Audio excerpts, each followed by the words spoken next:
आदित्य जी, कैसे देखा जाए? अखिलेश यादव कह रहे हैं कि भाई भारतीय जनता पार्टी एक और जुमला ले आई है। हालांकि उन्होंने कहा कि ये वोट से पहले 20,000 रुपये दे सकते हैं महिलाओं को। अब इस पूरे घटनाक्रम को किस तरह से देखा जाए? क्योंकि बड़ी खबर है, बड़ी बात है।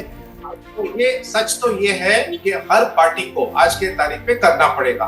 एमपी में हुआ है, दिल्ली में हुआ है, महाराष्ट्र में हुआ है, हरियाणा में हुआ है, तो ये जनता चाहती है तो करना पड़ेगा।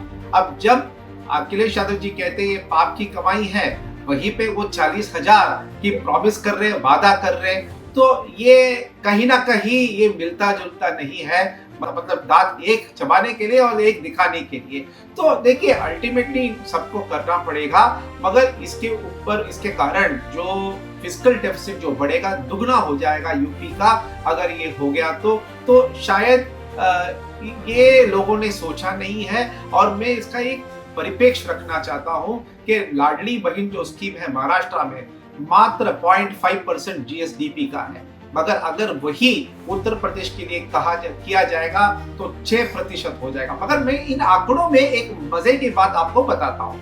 यूपी में यादव और मुस्लिम दोनों मिलकर कहीं 7 करोड़ की आबादी है। उसका आधा आधा आप लोगे अर्धांगिनियों के लिए कम से कम 3.5 से 4 करोड़ का आबादी आपका आता है। तो ये 4 crore is equal to the beneficiaries of ऐसे कोई स्कीम होगा तो यही होगा। अब देखिए इन्होंने कितने ब्यूटीफुली अखिलेश यादव जी ने 40,000 करोड़ किया है, क्योंकि उनको मुस्लिम और यादव की वोट वापस चाहिए। तो ये आंकड़ा कंप्लीटली आप परिप्रेक्ष्य में देखते हो, पूर्ण तरीके से देखते हो, एकदम अरिथमेटिक फिट हो जाता है। और सच तो यही है कि बीजेपी को भी शायद करना पड़ेगा और उन्होंने किया भी। और मैं ये भी बता देता हूं कि महाराष्ट्र और मध्य प्रदेश में इसका पूर्ण तरीके से इसका परिपालन हो चुका है, लोगों के हाथ में पैसा आ चुका है।